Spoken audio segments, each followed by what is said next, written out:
नमस्कार। जय हिंद साथियों, मैं सत्ता। आज का हमारा टॉपिक है गुप्तकालीन साहित्य और विज्ञान। जब हम गुप्तकालीन साहित्य और विज्ञान की बात करते हैं तो गुप्त काल में साहित्य और विज्ञान में बहुत बड़ा परिवर्तन हमें देखने के लिए मिलता है। इस समय का जो साहित्य था वो बड़ा अद्भुत साहित्य था। कौन से ग्रंथ में क्या उल्लेख प्राप्त होता है, आजकल आपकी परीक्षाओं में इस तरह के जो प्रश्न हैं वो बहुत ज़्यादा पूछे जा रहे हैं।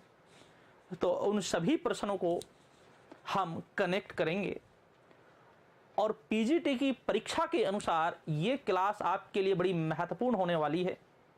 वह समय चला गया जब युद्धों के बारे में पूछा जाता था कि कौन सा युद्ध किसके मध्य होता है। वर्तमान समय में सबसे ज़्यादा जो बल दिया जा रहा है वो कला, साहित्य, स्थापत्य कला और अर्थव्यवस्था पर दिया जा रहा है। तो यहाँ से प्रश्न वर्तमान में सबसे ज़्यादा पूछे जा रहे हैं और इसीलिए हमने जो ये टॉपिक है इसको हमने अलग से लिया है, जो गुप्तकालीन लिटरेचर और साइंस है। जी हाँ, तो इसको हमने अलग से लिया है। जब हम गुप्त काल की बात करते हैं तो गुप्त काल में साहित्य जो लिखा जाता है वह संस्कृत में लिखा जाता है। अभी तक हम गुप्त काल से पहले की जब हम बात करते हैं तो हमें पता चलता है पहले प्राकृत भाषा को भी काम में लिया जाता था, लेकिन अब जो साहित्य जो लिखा जाएगा वो संस्कृत में लिखा जाएगा। पूरी लैंग्वेज, जिस भाषा को अपनाया जाएगा वह संस्कृत को अपनाया जाएगा। और इसी समय रामायण और महाभारत को अंतिम रूप से लिखा गया था गुप्त काल में ही। जब हम कालिदास की बात करते हैं, विष्णु शर्मा की बात करते हैं, विशाखा दत्त की बात करते हैं, जब हम बात करते हैं शूद्रक की बात करते हैं जिसका ग्रंथ है मृच्छकटिकम की हम बात करते हैं, जब हम आर्यभट्ट की बात करते हैं जिन्होंने 23 वर्ष की अवस्था में एक ऐसा इतिहास लिख दिया जो बड़ा अद्भुत इतिहास था उसका, अर्थात उसने विज्ञान में वो कला दिखाई, ज्योतिष और गणित में, जो आज तक उसके सिद्धांत अपनाए जाते हैं। सूर्य को स्थिर बताया और सूर्य की परिक्रमा जो करती है वो पृथ्वी करती है। ये सिद्धांत आगे चलकर दिया गया कि सूर्य स्थिर है और उसकी परिक्रमा पृथ्वी करती है। लेकिन कोपरनिकस से काफी समय पहले यह सिद्धांत दे चुके थे कौन? आर्यभट्ट, जिन्होंने आर्यभट्टियम नामक ग्रंथ की रचना की थी। पाई का मान 3.1416 बताया, वो आर्यभट्ट ने बताया था, जो कुसुमपुर अर्थात पाटलिपुत्र के निवासी थे। तो आज हम उसी गुप्त काल के साहित्य और विज्ञान के बारे में पढ़ेंगे जो आपकी परीक्षा की दृष्टि से बड़ा महत्वपूर्ण है। हम बात करते हैं गुप्त काल के विज्ञान, साहित्य और विज्ञान की। सबसे पहले तो हम यहां पर एक चीज कॉमन हम कर लेते हैं। इस समय संस्कृत में साहित्य लिखा गया। इस समय जो साहित्य जो लिखा जाता है वो संस्कृत में लिखा जाता है। किस में लिखा जाता है? संस्कृत में इस समय साहित्य लिखा गया है।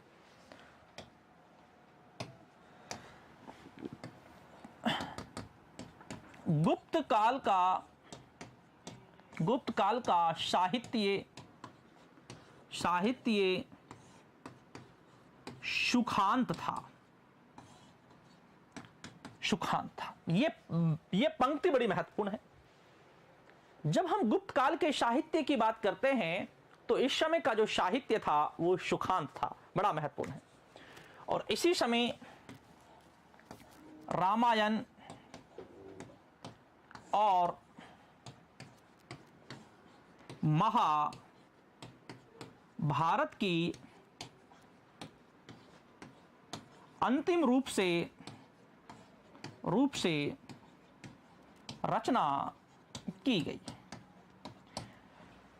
जो ये रामायण और जो महाभारत है, इनको जो अंतिम जो रूप दिया जाता है वो गुप्त काल में दिया जाता है, अंतिम रूप गुप्त काल में दिया जाता है। ठीक है, मैक्स मूलर ने गुप्त काल को साहित्य का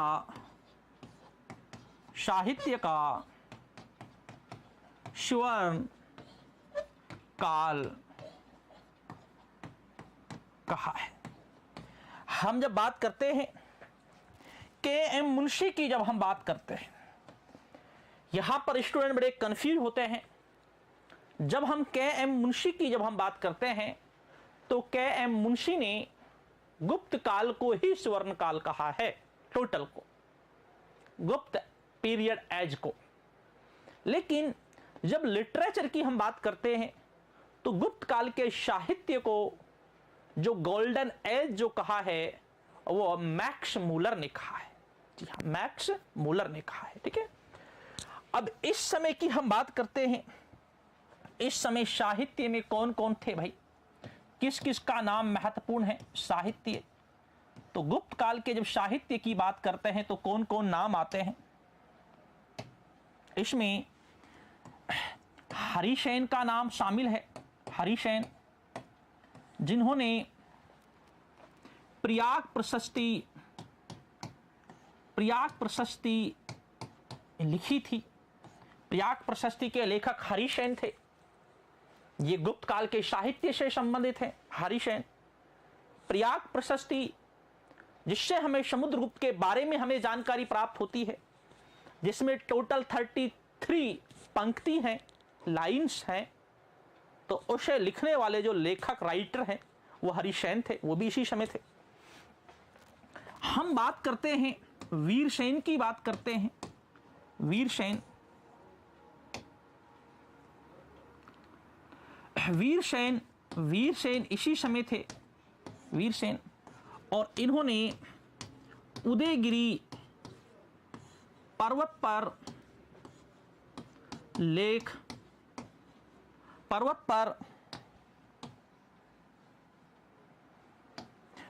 पर गुफाओं पर लेख लिखवाए। तो इन्होंने लेख लिखवाए। और जो ये वीरसेन थे, हरिसेन जो थे ये समुद्रगुप्त के समय थे, समुद्रगुप्त के समय थे। वीरसेन जो थे ये चंद्रगुप्त द्वितीय के समय थे। अगला है वत्स भट्टी। इन्होंने मंदसौर प्रशस्ति को लिखा था।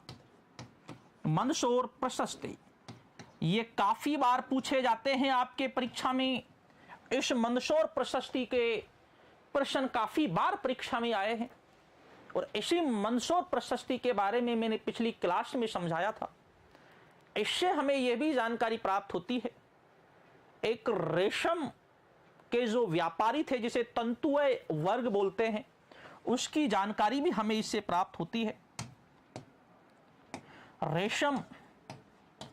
रेशम व्यापारी की जानकारी प्राप्त होती है,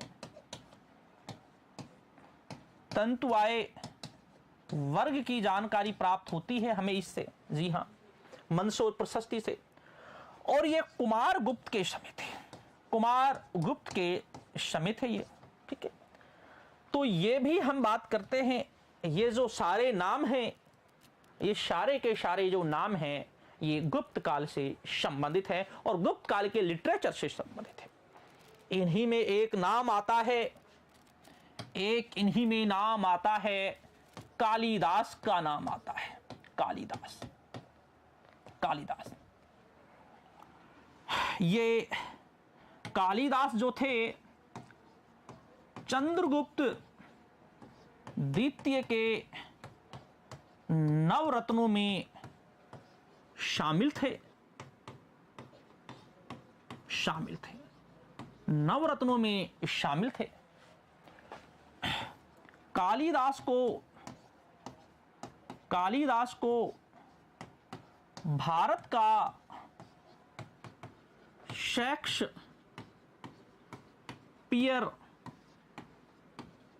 कहा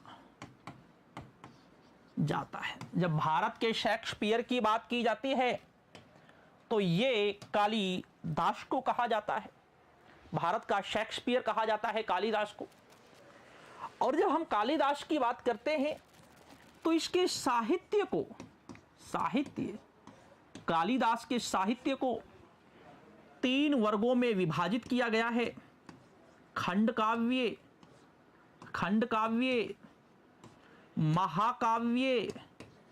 महाकाव्य और एक है नाटक है। 3 वर्गों में बांटा गया है। जब हम बात करते हैं खंड काव्य की बात करते हैं तो इसमें ऋतुसंहार और मेघदूत ग्रंथ आते हैं। इनके बारे में हम जानेंगे भी, भाई ऋतुसंहार के अंदर क्या चीजें हैं और मेघदूत के अंदर क्या उल्लेख किया गया है, तो इनके बारे में भी हम जानेंगे। जब महाकाव्य की बात करते हैं तो महाकाव्य में जो आते हैं, महाकाव्य में कुमार संभव और रघुवंश आते हैं। इसके बाद आता है नाटक आता है।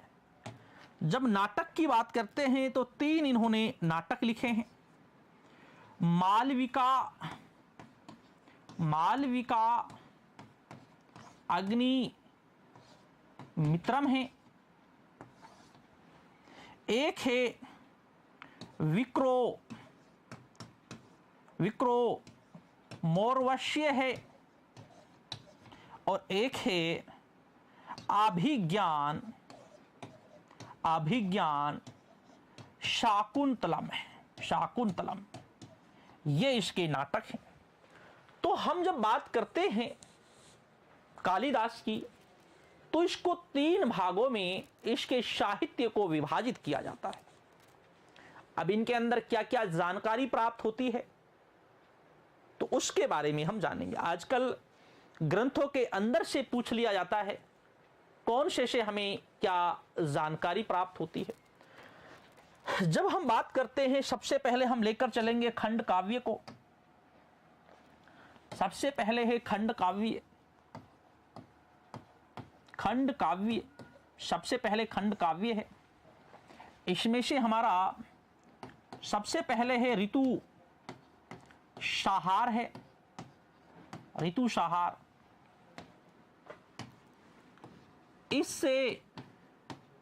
इससे ऋतु अर्थात मौसम के बारे में जानकारी मिलती है। मौसम के बारे में जानकारी मिलती है ऋतुसंहार के अंदर से, ठीक है। नंबर दूसरा है मेघदूत है। मेघदूत इससे जानकारी प्राप्त होती है बादल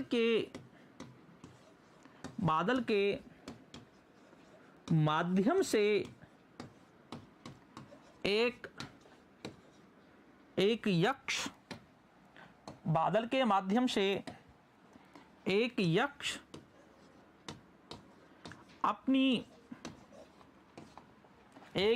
अपनी प्रेमिका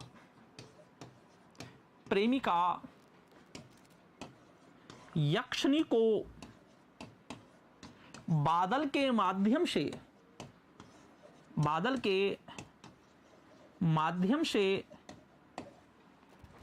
पत्र भेजता है।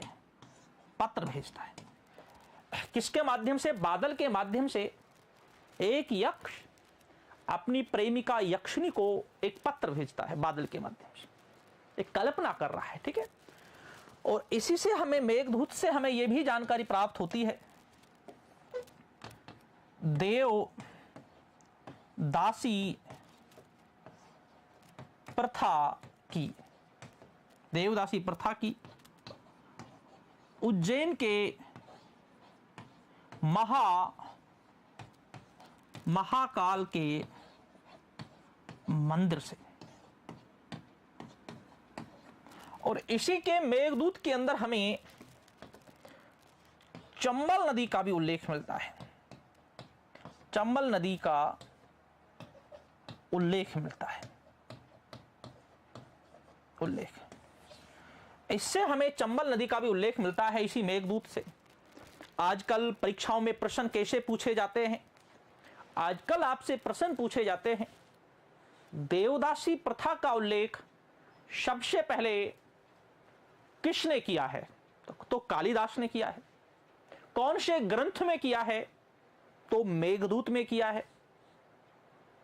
सबसे पहले देवदासी प्रथा कौन से मंदिर में प्रचलन में थी, तो उस मंदिर का नाम है उज्जैन का महाकाल मंदिर, जी हाँ, भैरव का मंदिर।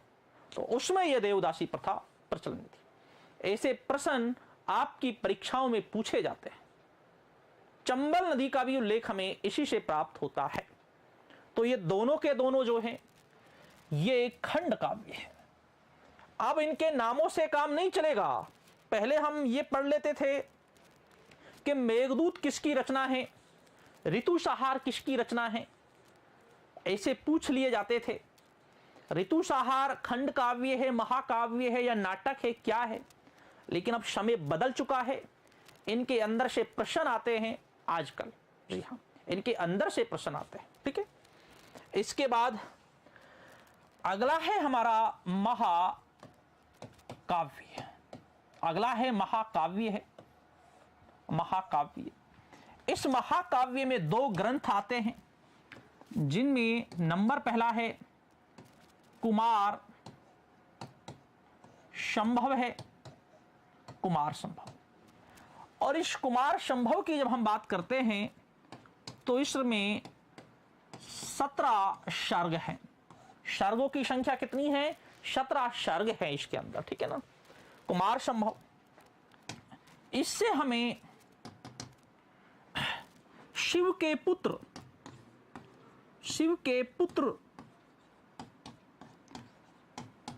कार्तिकेय के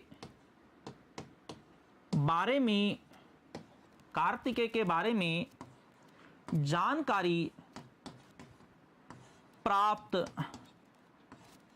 होती है। कार्तिकेय के बारे में जानकारी प्राप्त होती है। अब हमारी परीक्षाओं में ऐसे प्रश्न पूछे जाते हैं, भाई कौन सा ग्रंथ है जिससे शैव संप्रदाय की जानकारी प्राप्त होती है, तो इस ग्रंथ का नाम है कुमार संभव है, ठीक है ना। इसके बाद अगला है हमारा नंबर दूसरा है रघुवंश है, रघुवंश। इसमें जब हम बात करते हैं, इसमें 19 सर्ग हैं, इसमें जो सर्ग हैं वो 19 है। इससे हमें इक्ष्वाकु पता है, ये इस इक्ष्वाकु वंश से कौन थे, राम थे। कौन थे, राम थे। तो रघुवंश से हमें राम के 40 पीढ़ियां की जानकारी प्राप्त होती है, राम के पूर्वजों की जानकारी प्राप्त होती है, राम के वंशजों की जानकारी हमें कालिदास के कौन से ग्रंथ से प्राप्त होती है। ऐसे प्रश्न आपकी परीक्षा में पूछे जाते हैं, तो उसका नाम है रघुवंश है, ठीक है ना। हम बात करते हैं इक्ष्वाकु वंश। इक्ष्वाकु वंश राम के पूर्वजों के बारे में जानकारी प्राप्त होती है। राम के पूर्वजों के बारे में क्या प्राप्त होती है? जानकारी प्राप्त होती है हमें इसके माध्यम से। ये हमारे महाकाव्य हो गए। इसके बाद आते हैं नाटक आते हैं। इसके बाद आते हैं नाटक आते हैं। नाटक 3 लिखे हैं। सबसे पहला है मालविका अग्निमित्रम है। मालविका अग्निमित्रम है, ये नाटक है। इस नाटक से हमें मालविका और अग्निमित्र की इनकी हमें प्रेम कहानी की जानकारी प्राप्त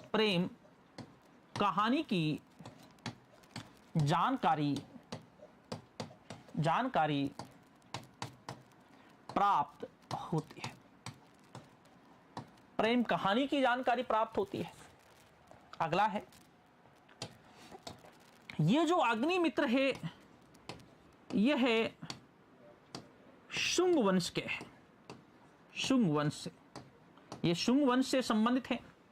और ये है पुष्यमित्र शुंग के पुत्र है।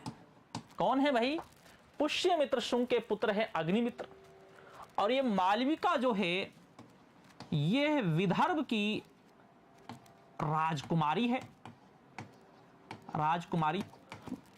और विदर्भ के जो इसके भाई हैं उसका नाम है माधव सेन है। क्या नाम है? माधव सेन है जो इसका भाई है। ठीक, इनकी प्रेम कहानी की जानकारी प्राप्त होती है। किस तरीके से इन्होंने प्रेम किया था और लास्ट में अपने प्रेम को किस तरीके से अपनी मंजिल तक पहुंचाया था, वो सारी जानकारी हमें इस मालविका अग्निमित्रम से प्राप्त होती है। और हम यहां पर यह कह सकते हैं शुंग वंश के बारे में जानकारी। ऐसे प्रश्न पूछ लिए जाते हैं कि शुंग वंश के बारे में जानकारी हमें कौन से ग्रंथ से प्राप्त होती है, तो वो मालविका अग्निमित्रम है। कौन सा है? मालविका अग्निमित्रम है, जिससे शुंग वंश के बारे में जानकारी प्राप्त होती है। अगला नाटक है इसका नंबर 2 नाटक है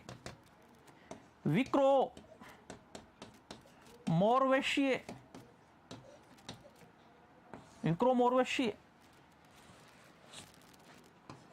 पुरूरवा और उर्वशी के प्रेम के बारे में जानकारी। प्रेम के बारे में, इनके बारे में हमें जानकारी प्राप्त होती है विक्रम और उर्वशी से। अगला है नंबर 3 जो नाटक है अभिज्ञान शाकुंतलम। अभिज्ञान शाकुंतलम, इससे हमें दुष्यंत और शाकुंतलम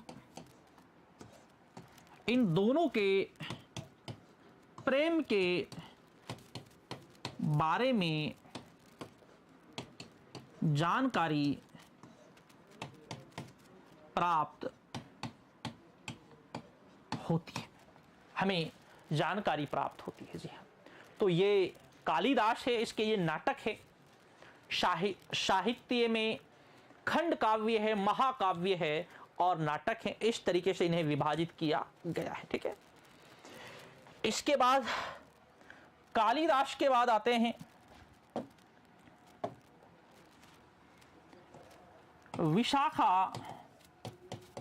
विशाखा दत्त है। इसके ग्रंथ हैं मुद्रा राक्षस देवी चंद्रगुप्तम, ये इसके ग्रंथ हैं। जब हम बात करते हैं मुद्रा राक्षस की, जब बात करते हैं मुद्रा राक्षस से मौर्य शासकों के बारे में जानकारी प्राप्त होती है। मौर्य शासकों के बारे में जो हमें जानकारी प्राप्त होती है, हमें इसी मुद्रा राक्षस से प्राप्त होती है। और यहां पर मौर्य शासकों को वर्षल जाति से बताया गया है। कौन सी जाति से? वृषल जाति से, जिसका अर्थ है निम्न जाति से, निम्न जाति से। अगला ग्रंथ है देवी चंद्रगुप्तम। देवी चंद्रगुप्तम,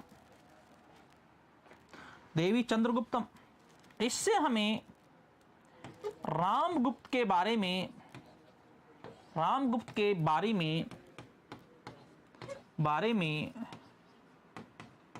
जानकारी प्राप्त होती है। इससे हमें रामगुप्त के बारे में जानकारी प्राप्त होती है। और इसमें ये जो रामगुप्त है, जो चंद्रगुप्त द्वितीय से पहले आते हैं, होता यह है शक शासक रुद्र सिंह तृतीय ने आक्रमण किया था गुप्त साम्राज्य पर, और इस रामगुप्त की पराजय हो जाती है।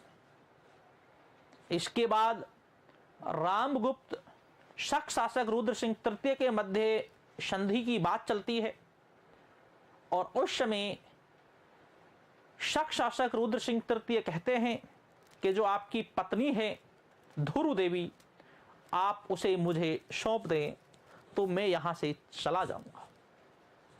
लेकिन ये जो रामगुप्त है, ये चाहते हैं कि शक शासक यहां से चले जाएं और अपनी पत्नी को सौंपना ये स्वीकार कर लेते हैं रामगुप्त।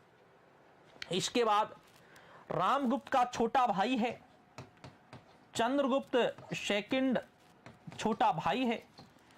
जब उसको पता चलता है सारी घटना को कि ऐसा ऐसा हो रहा है, और उसके बाद अपनी भाभी के कपड़े पहनकर ये चंद्रगुप्त द्वितीय जाते हैं शक शासक रुद्र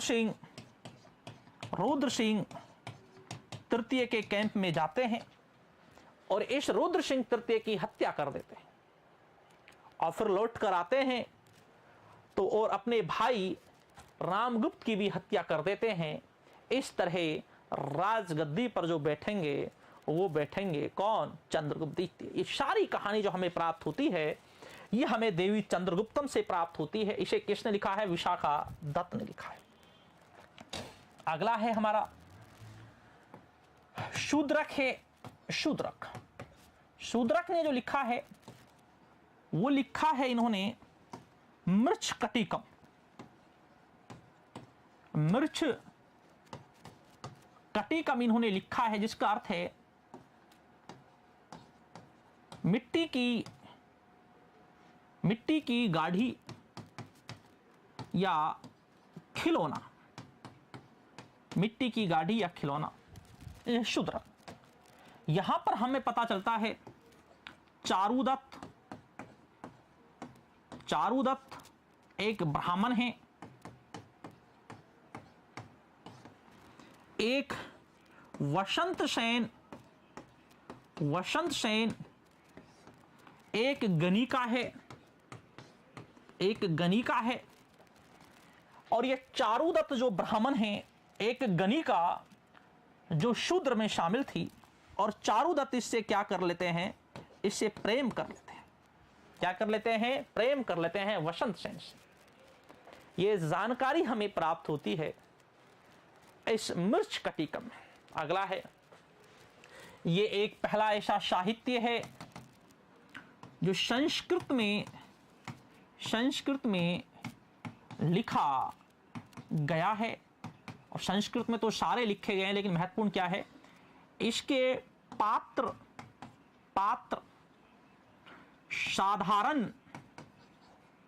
साधारण वर्ग से थे। निम्न वर्ग को साहित्य में स्थान दिया। जब निम्न वर्ग को साहित्य में जो स्थान देने वाले का जब नाम आएगा तो उसमें चारुदत्त, इसमें शूद्रक का नाम आएगा। ठीक है ना। इसके बाद इसके साधारण पात्र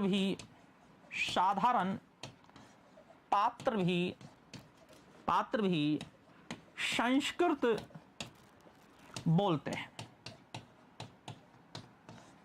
जो निम्न वर्ग के जो लोग हैं वो भी क्या बोलते हैं, संस्कृत बोलते हैं, लेकिन उनको बोलनी क्या चाहिए थी, उन्हें प्राकृत बोलनी चाहिए थी। ठीक है। इसके बाद हम बात करते हैं गुप्त काल के नाटक सुखांत होते थे, लेकिन मृच्छ कटिकम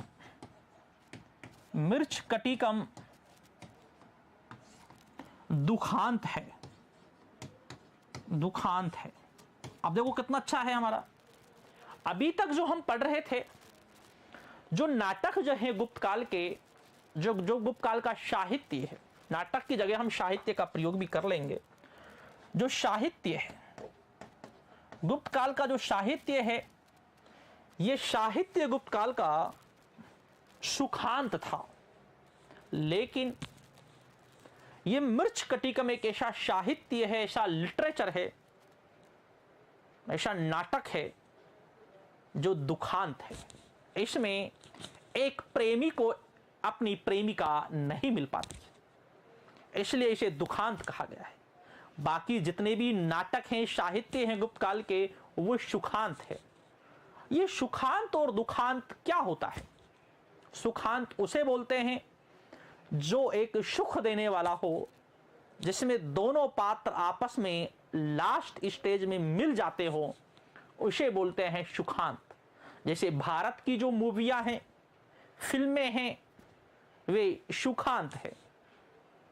एक्टर को चाहे शुरुआत में कितना भी पीटा जाए, लेकिन लास्ट में एक्टर की विजय होती है और दर्शकों को भी बड़ी खुशी होती है, तो वही सुखांत है। लेकिन जब हम बात करते हैं यूरोप के साहित्य की, जब हम बात करते हैं, तो यूरोप का जो साहित्य है वो दुखांत है। यूरोप का साहित्य दुखांत है। जैसे हम शेक्सपियर की बात करते हैं, रोमियो जूलियट की हम बात करते हैं, तो जो ये ग्रंथ हैं वो दुखांत हैं। और भारत का जो साहित्य है वो सुखांत है, बड़ा महत्वपूर्ण है। ठीक है ना। भारत का साहित्य कैसा है? सुखांत है। ठीक है। लेकिन ये जो मृच्छ कटिकम है, ये एक ऐसा है जो दुखांत है, अर्थात इसमें चारुदत्त और जो इसकी प्रेमिका है वो आपस में नहीं मिल पाते हैं यहाँ पर। ठीक है ना। वो आपस में नहीं मिल पाते हैं। इसके बाद अगला है विष्णु शर्मा। जब विष्णु शर्मा की बात की जाती है तो इन्होंने पंचतंत्र लिखा है। क्या लिखा है? पंचतंत्र, विष्णु शर्मा का। और इसका अरेबिक में भी, अरबी में इसका अनुवाद किया जाता है। कलीला व दिमना नाम से इसका अरबी में अनुवाद किया जाता है। और इसका पंचतंत्र का अकबर के समय, मुगल काल में अकबर के समय इसका फारसी में भी इसका अनुवाद किया जाता है। फारसी में अनुवाद किया जाता है। अनुवाद और ये पंचतंत्र की जब हम बात करते हैं तो हमें पता चलता है चतुर्लोमड़ी एक जो कौवा वाली जो कहानी है वो इसी के अंदर प्राप्त होती है। और ये चतुर्लोमड़ी और कौवे के जो हमें साक्ष्य जो हमें प्राप्त होते हैं ये हमें लोथल से होते हैं। ये कहां से प्राप्त होते हैं? हमें ये लोथल से हमें ये प्राप्त होते हैं, ठीक है ना। ये हमें लोथल से प्राप्त होते हैं, ठीक है। तो विष्णु शर्मा इसी समय थे जिन्होंने पंचतंत्र लिखी। इसके बाद इसी समय थे अमर सिंह, भी इसी समय थे अमर सिंह, जिन्होंने अमर कोश की अमर कोश की रचना की। ये अमर सिंह कोशकार थे और ये चंद्रगुप्त द्वितीय के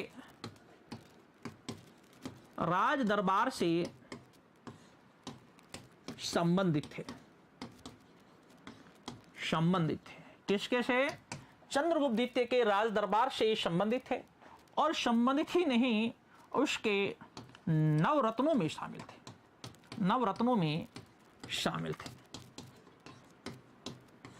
किसमें शामिल थे? नवरत्नों में उसके में ये शामिल थे। ये भी बड़ा महत्वपूर्ण है, नवरत्नों में शामिल थे। इसके बाद एक है वात्स्यायन है। इस वात्स्यायन ने कामसूत्र की रचना इन्होंने की है। और इन्होंने कामसूत्र जो है पति पत्नी के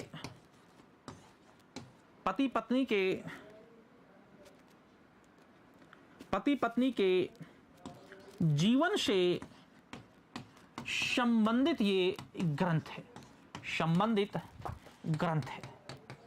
पति पत्नी के जीवन से संबंधित ये ग्रंथ है वात्स्यायन का कामसूत्र। तो ये साहित्य है। तो ये क्या है? साहित्य है, जो किसके समय का लिटरेचर है? ये गुप्त काल के समय का एक लिटरेचर है। इसके बाद हम जो पढ़ेंगे, हम पढ़ेंगे विज्ञान पढ़ेंगे। इसके बाद जो हम पढ़ेंगे, हम विज्ञान पढ़ेंगे, गुप्त काल की विज्ञान। जी हाँ, इसके बाद हम पढ़ेंगे गुप्त काल की विज्ञान पढ़ेंगे। आर्यभट्ट है, वराहमिहिर है और ब्रह्मगुप्त है। तो इनके बारे में हम इनके जो इनके ग्रंथ है उनके बारे में हम पढ़ेंगे। जी हाँ, और अगर आप पीजीटी की तैयारी कर रहे हैं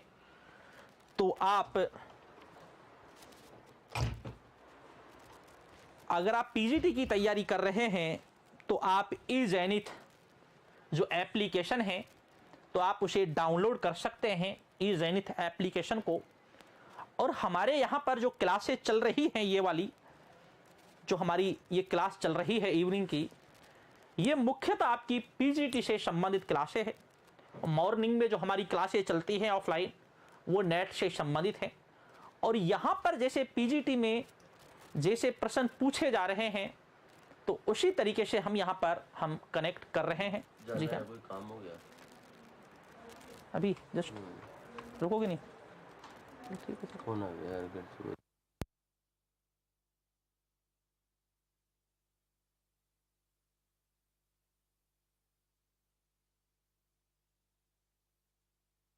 जो सारी क्लासें चल रही हैं जी, तो आप एप्लीकेशन को आप ज्वाइन कर सकते हैं, जिसमें Rajasthan PGT, MP PGT, UP PGT, Himachal Pradesh PGT, Bihar PGT और हरियाणा पीजीटी, और ये सारी जो पीजीटी की परीक्षाएं हैं जो हिंदी मीडियम वाले हैं, तो उनके अनुसार ये क्लासें आपके लिए एक बड़ी महत्वपूर्ण क्लासें हैं, तो उसी के अनुसार चल रही है। और बाकी पूरी क्लासें जो हैं आपको वो ई-ज़ेनिथ के जो एप्लीकेशन है, उस एप्लीकेशन पर आपको ये सारी क्लासें आपको मिल जाएगी। अब इसके तुरंत बाद ये क्लासें हमारी क्रमबद्ध तरीके से चलेगी, लेकिन ये एप्लीकेशन पर चलेगी, तो आप एप्लीकेशन को डाउनलोड कर सकते हैं और अपने सपनों को आप साकार कर सकते हैं अगर आप पीजीटी की आप तैयारी कर रहे हैं तो। जी धन्यवाद।